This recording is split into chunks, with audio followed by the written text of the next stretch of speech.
Good morning, good afternoon, good evening, wherever you are in the world, and thank you so much for joining. My name is Steve Povolny.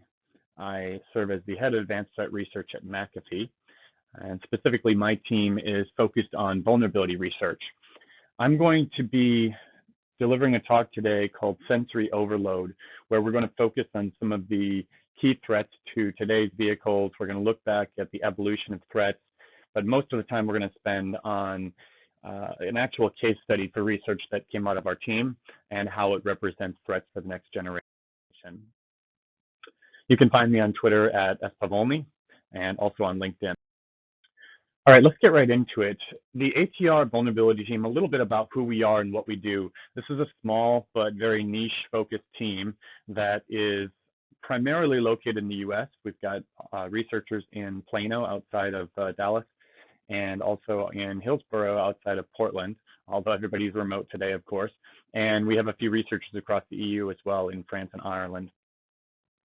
We are frequent speakers, and you may have seen us at Black Hat, at DEF CON, RSA, or many of the other industry conferences.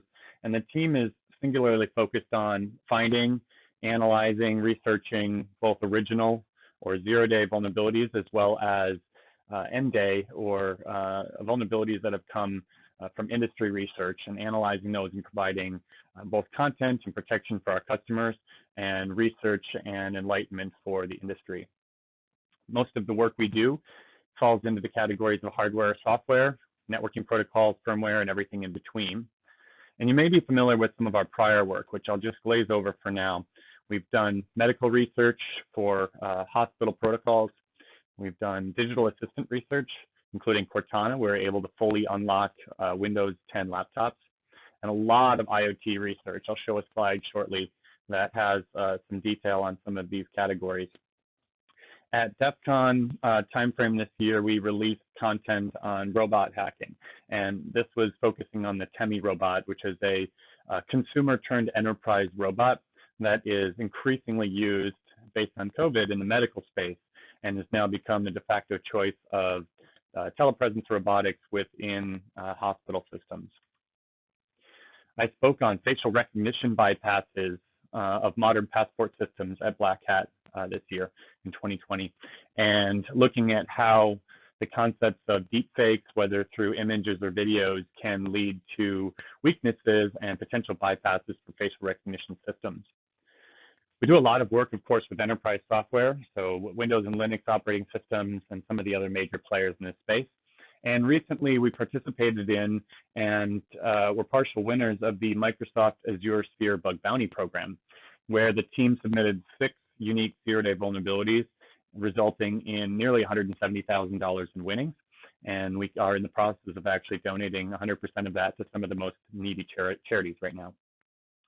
You can see kind of a screenshot here of the last maybe 2 to 3 years worth of major findings from the ATR Vuln team.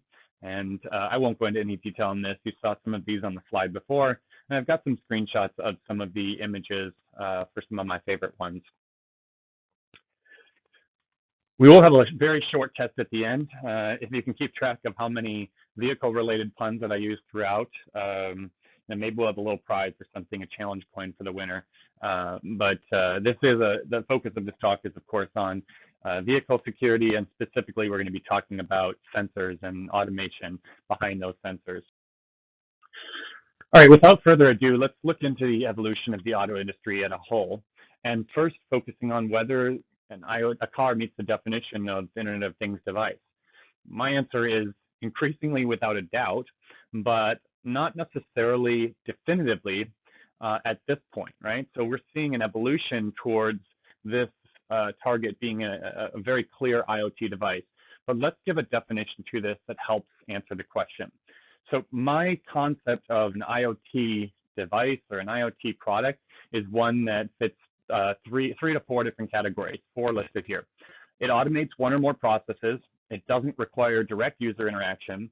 It's not a general purpose computing device like a laptop or a cell phone. And it can be managed or is managed by an external device. Now, there are checkboxes or partial checkboxes for all of these categories, but I think we can clearly say that a modern vehicle does automate processes today.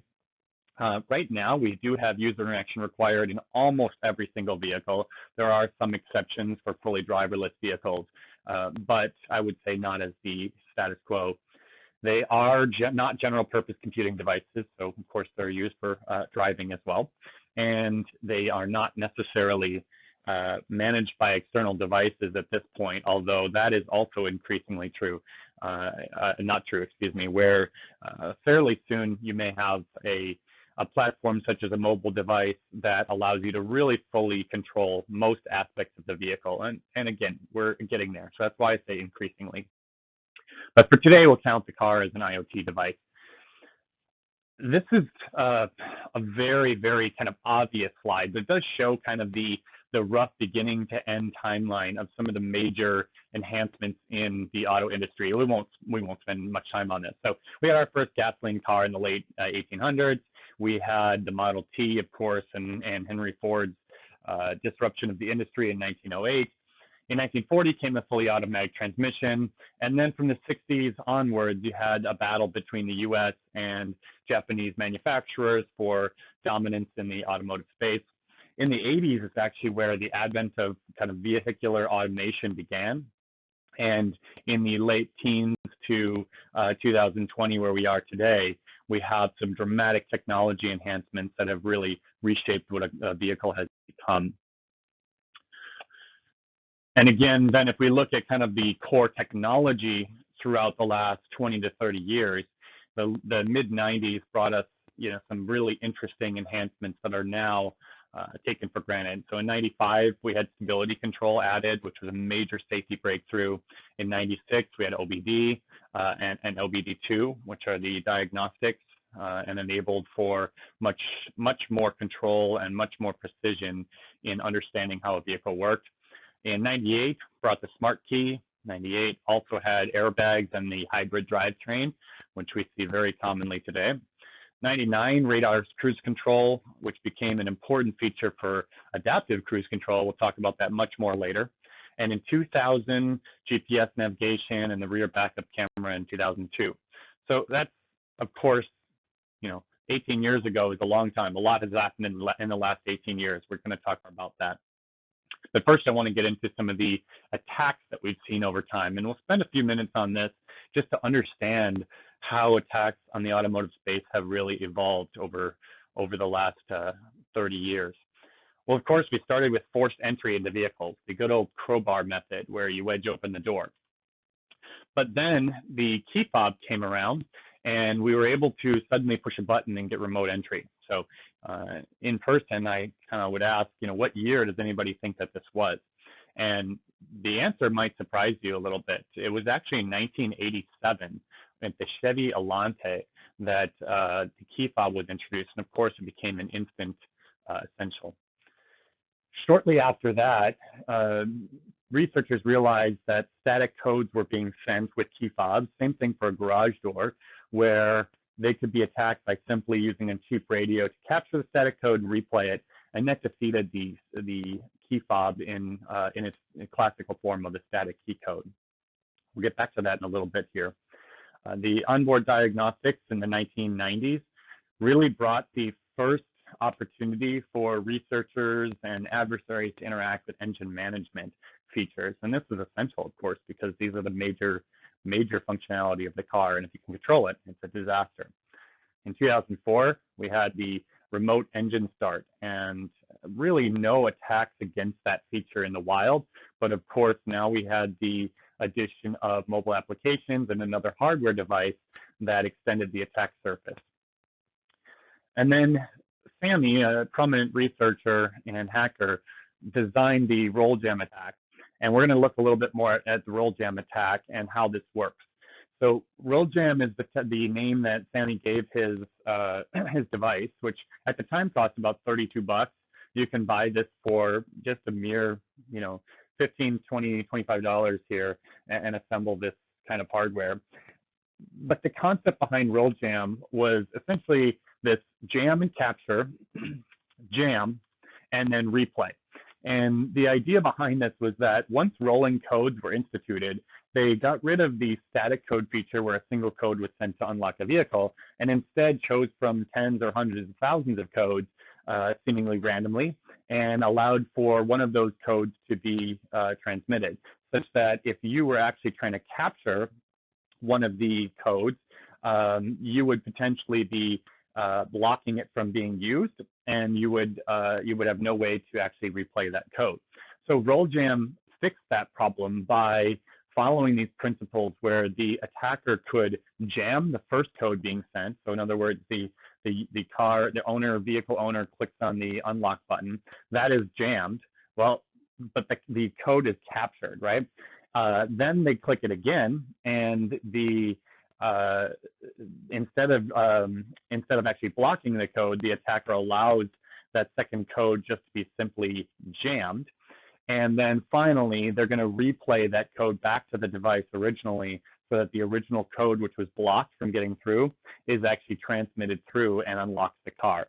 So RollJam was kind of a revolutionary feature in the attack space against the key fob, and also worked against garage doors. Now, within the team, just as a side note, we actually did some work in this area where we designed a similar attack, but enhanced it a little bit for something called frequency hopping spread spectrum, FHSS, against garage doors. And you can see our blog and our white paper on the technique here below. So again, this is not vehicle related necessarily, our work, but the same concept holds true to what Sammy did for replay against key fobs. And then in 2015, we had a major breakthrough where Charlie Miller and Chris Valasek actually did a Jeep Grand Cherokee remote control attack, where Andy Greenberg from Wired actually sat in the Jeep Grand Cherokee.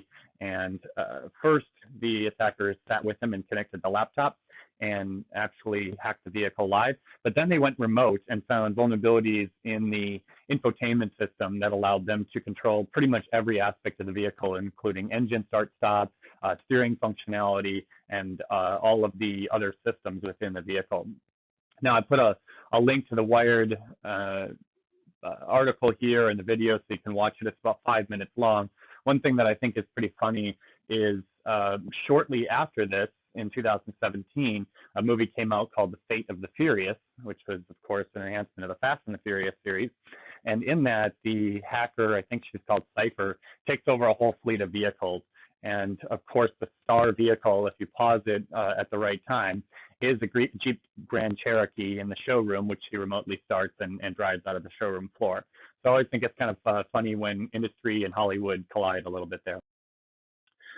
And then came the advent of the Tesla attacks. Well, why Tesla attacks? Of course, because this was the increasingly industry standard vehicle for automation, and really was highlighting a lot of the advancements that we saw in the autonomous vehicle space. So in 2019, the Pwn-to-Own competition, 2017, first of all, the Tesla fleet control vulnerability was found by Jason Hughes. He was able to demonstrate and report to Tesla through a vulnerability that he could access the entire Tesla fleet of vehicles and potentially do things like even calling them, which I don't mean video or audio calling, but calling them to respond, driving to you. I think the feature is called Drive to Me or Come to Me or something like that.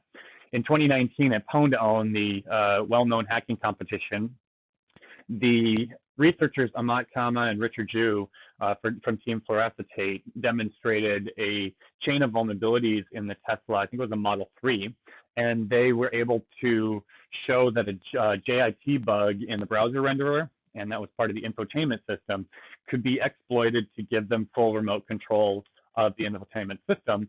And as such, they actually won the Tesla 3, and they won the full competition as well.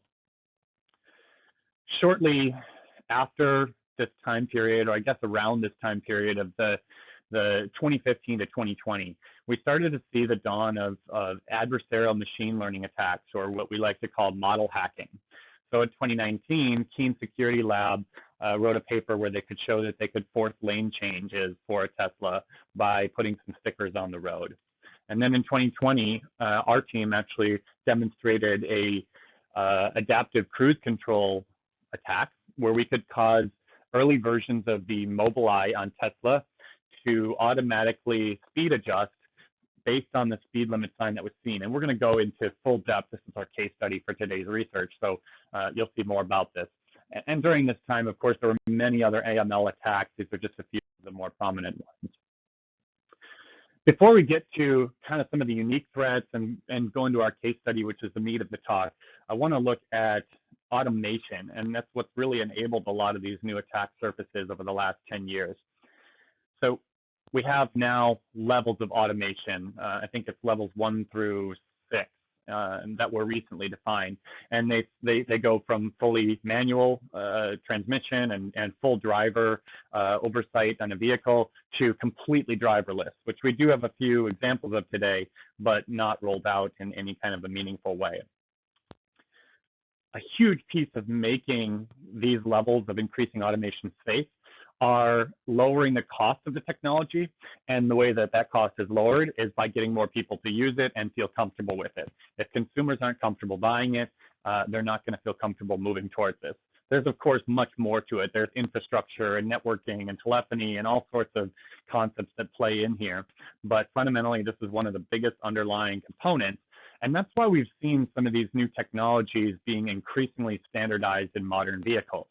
So we have had radar and LiDAR added to almost every modern vehicle. We've got all-around cameras, backup cameras, built-in Wi-Fi, 4G, 5G hotspots, and all of these enable the sensors, the technology, the automation, the access that we require to get to increasing levels of automation here. So, for example, these enable technologies like lane keep recognition or lane recognition and lane keep assist, obstacle detection and collision avoidance, which are, of course, essential for a driverless vehicle, following distance and the adaptive cruise control, which is standard on most modern cars, and vehicle to everything, or V2X, which enables the vehicle to talk to the driver, to pedestrians, to the cloud, to other cars around it, and so on and so forth. And this is, again, essential for the all-around platform to work. So now we come to a crossroads in the concept of autonomous vehicles, which is today we're somewhere in between having just a sole human driver or operator and a sole computer operator. We have examples, of course, in both areas, but we don't have prominence in the latter yet. In 2014, and again, this is, again, a very, very brief history of autonomous vehicles. The history of autonomous vehicles goes back nearly 100 years, actually, in some way, shape, or form.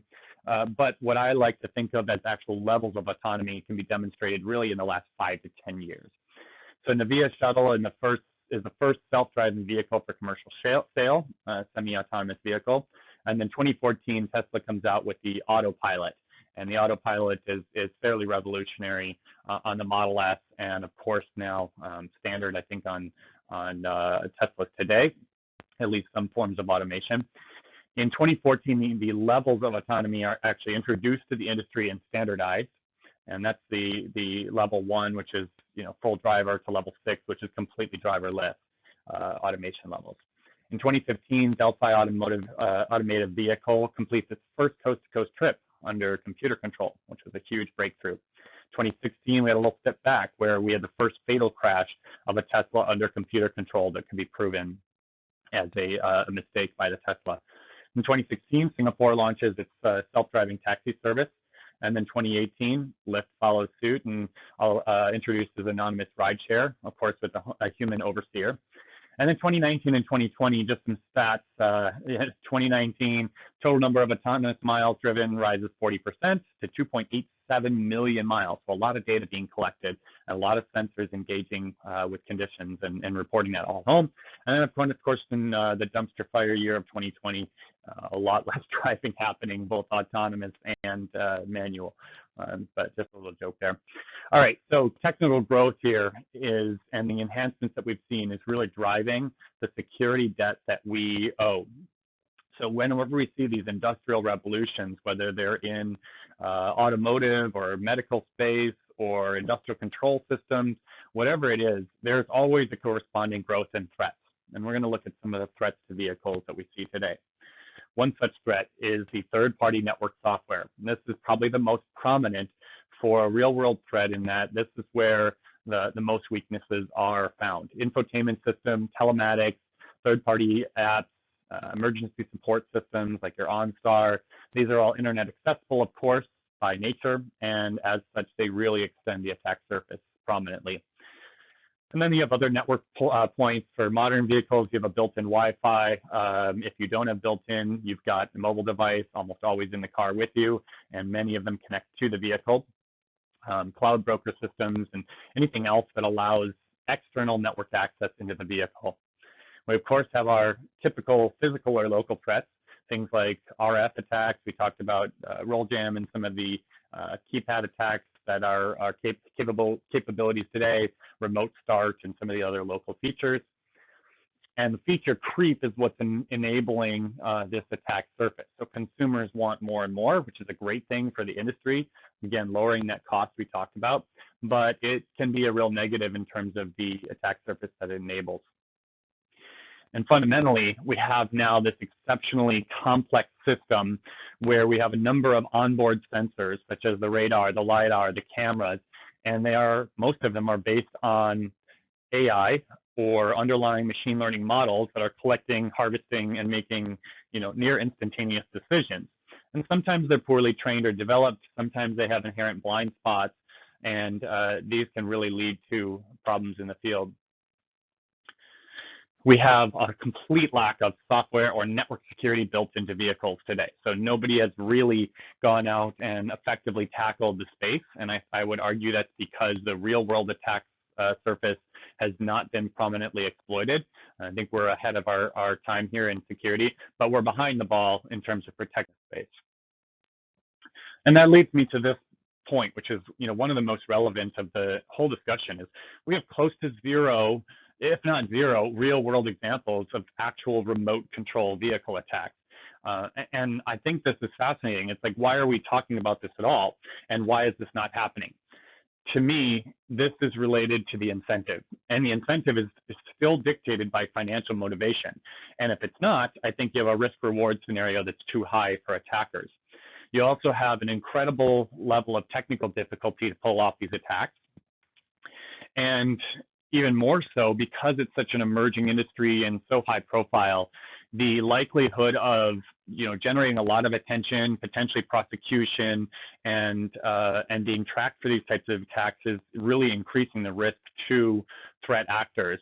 Whereas just simply deploying malware or phishing schemes or drive-by downloads really are not likely to generate a whole lot of interest unless they're done on a massive scale. On the flip side, this becomes our unique opportunity for the world, comprised of researchers, manufacturers, and government entities to come together and not just define the attack surface, but also learn how to protect against it. And it's one of the things that we've been doing at ATR. Okay, so sensory overload is the name of this talk, and it's a little bit of a pun in that it's intended to talk about the fact that we have this increasing platform of sensors deployed on modern vehicles. Now, a lot of research has been focused on traditional network-based vulnerabilities. We talked about infotainment, for example, and a lot of the attacks that have been delivered in that way. And that's great. That has to happen. It has to happen more. In fact, it's surprising how little research has been done since Charlie and Chris explored that area a number of years ago. So we need more of it. However, at McAfee on ATR, our recent focus has been on understanding the development of the underlying AI and these sensors that deploy them. You can kind of see a picture of many of the sensors that can be pushed to modern vehicles today. And the exploitation of that AI is what we call model hacking. It's leveraging machine learning weaknesses to look for the blind spots in the technology. And we look at both white box versus black box attacks, right? So a white box is where you understand, you can visualize the target, you have source code, or you can generate a predictable model. A black box attack is where you're actually looking at the thing completely blind. You don't know exactly what the features are. You don't know what the results of a classification might be, but you do believe that you can transfer your attacks from white box to black box by replicating the target system as closely as possible. And you'll see that theme throughout our case study here, where we talk about if we can create a system that closely mimics a white box system that closely mimics a black box target, there is mathematical proof that that attack can and will transfer to the black box target. Onto our case study, which is We're going to start with a project that we began a couple of years ago, where we began as an interim project reproducing stop sign recognition for cameras. And we chose the Mobileye camera as our initial target, but we built a replica of that in the lab to do our white box research. We used the LISA data set, which is a well-known data set to train adversarial models, and it contains thousands and thousands of images of traffic signs, including stop signs. And ultimately, we were able to deliver both digital attacks, which are perturbations to images to result in misclassifications, as well as transfer those to physical attacks via stickers to cause misclassifications. So for digital attacks, we take something like the original image of a stop sign. We use machine learning to calculate the correct perturbations or noise to apply to that original image. When we apply those pixelization changes, it barely changes to the human eye, the adversarial sample or output, but to the computer system or the AI classifier, it actually completely misinterprets the sign. So you can see that the original image is a stop sign, the interpretation by the camera system is a 35-mile-an-hour speed limit sign. And we could do this both targeted, choosing which sign we wanted to change to, and untargeted, allowing for any sign to misclassify.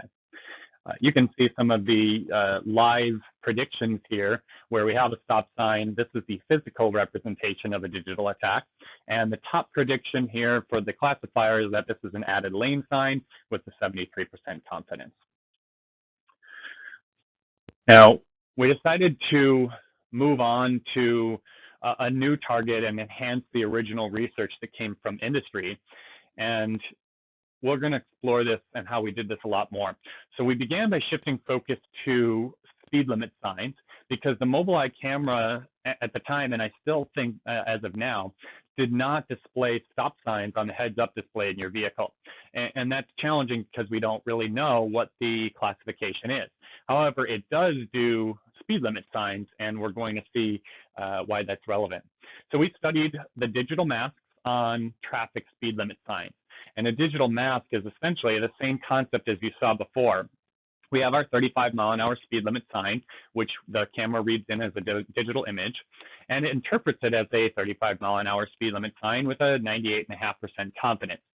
But we can actually look at key locations on that sign where the classification is especially important and relevant, and we can create a digital mask that allows us to either correctly classify or potentially misclassify based on those important or sensitive regions.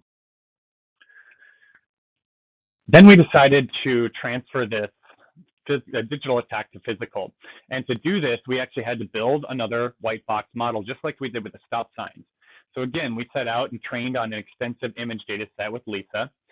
We made this classifier highly resilient to changes in both lighting, angles, direction, distance, partial blockage of the sign, so that we could replicate a real-world system as much as possible. Because it turns out, it could snow and part of the sign is covered, but the camera system better be able to still recognize the sign that it's looking at. We tested this on both digital images and physical signs, and I'm going to upload a short video of this content for you to read or to review. The goal was essentially to confirm that the image classifier can do what it was designed for and do it very well. In other words, we're trying to make a white box system as close to black box as possible. We were very successful at that. We had nearly 100% confidence, and you can see in the demo video the resilience of this system to very basic blockage, the angles, direction, lighting. Now, on the flip side, we wanted to determine where those masks were and replicate the digital attack. Now, I already showed it for the stop sign. I'm not going to repeat it for the traffic sign. You can either take my word for it, or you can review our blogs and videos on the ATR website here. But we're going to focus more on what we did in the physical space. So we decided to transfer, again, the digital attack to the physical space via stickers. And you can see those mask cutouts from before, both the size, shape, and distribution. And this one specifically is in the right locations to cause misclassifications for a 35-mile-an-hour sign, this one actually being targeted to a 45-mile-an-hour sign with an 86% confidence. Now, That sign looks like a lot of things. It doesn't look much like a 45. It looks a little bit like a 35, maybe a little bit like an 85, but you can see how simple it is to fool the classifier here in a predictive way. The next step then was to transfer to a black box or a real world test. And here we actually took a version of the Tesla that ran the Mobileye camera, an earlier version of the Mobileye camera before this was actually fixed. And you can see here that we actually have an 85-mile-an-hour classifier on the heads-up display in the right-hand image. Now, again, I'm going to have a video here that shows this real world and live, so you can actually see what's happening with the classifier. But the car is essentially parked in front of a sign with our perturbations on it and our misclassification. And the last stop then was to see if we could influence a real world driving capability of the vehicle, because of course that brings everything home. So what we did is we studied all the modifications we could do here to our target system to see what was the minimal attack to cause a misclassification. And in this case, what we found through a number of trials was that we could simplify all of these tests to a simple 2-inch piece of black tape extending the middle of the 3 and get the Mobileye camera to read this as an 85-mile-an-hour sign with a very, very high confidence and predictability and reproducibility rate. And what that meant is that we could actually extend it to the Tesla traffic-aware cruise control, which allowed us to essentially engage the cruise control when we saw the speed limit sign of 35 with the black tape on it, but have the car think it was 85 and autonomously accelerate to 85 miles an hour.